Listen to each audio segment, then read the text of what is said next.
7 des salariés qui osent parler, de leurs problématiques de santé mentale à leur, RH ou à leur manager. Concrètement, ça veut dire quoi? Ça veut dire qu'on a un manque de sécurité psychologique. On n'est pas à l'aise de parler de ces sujets, on a peur du jugement, on se demande si ça va impacter sa carrière. Et puis on a des managers qui non plus sont pas très à l'aise en fait de recevoir le sujet, qui sont peut-être pas formés à l'écoute active. Et donc c'est très important, dans des contextes d'organisation, d'arriver à créer ces espaces de sécurité psychologique qui est un des premiers prérequis finalement à porter la santé mentale. On observe souvent, des entreprises qui ont du mal à porter, ce sujet de la santé mentale de façon positive. On a peur d'ouvrir, la boîte de Pandore, on a peur, de libérer la parole sur ce sujet tabou. On ne sait pas trop comment, le porter, avec quelle tonalité. Et puis on voit aussi beaucoup d'écosystèmes qui sont plutôt des écosystèmes réactifs ou curatifs, c'est-à-dire qu'on vient éteindre en fait des feux un peu en mode pompier. On a une situation de crise, une restructuration, une transformation, un burn-out et donc on vient finalement gérer cette situation, mais avec très, très peu de pouvoir pour la désamorcer, pour la prévenir.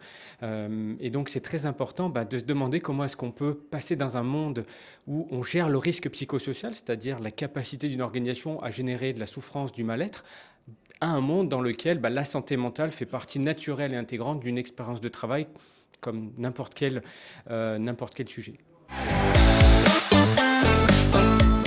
Il y a plusieurs bonnes pratiques, hein. Donc la première, c'est oser en parler, oser prendre la parole sur ce sujet tabou, oser ouvrir le dialogue de façon positive depuis le top management jusqu'au terrain, former les managers sur quel est le rôle, la posture, comment eux-mêmes peuvent créer un climat de sécurité psychologique, quel est leur rôle, comment ils évitent de rentrer dans un syndrome soit du super-héros, soit de passer des sujets sous le tapis.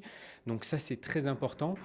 Et puis également, comment est-ce qu'on arrive à donner des outils qui permettent à chaque salarié de prendre soin de sa santé mentale, comme il va faire du sport à la salle de gym, de vraiment créer ces mêmes réflexes. La santé mentale et les dispositifs de soutien psychologique, ce ne sont pas des dispositifs qui se limitent à la gestion de la souffrance, ce sont des dispositifs qui peuvent aider à la prise de recul, à la qualité de vie, à désamorcer des situations de tension ou à mieux formuler ou formaliser un problème vis-à-vis de son management.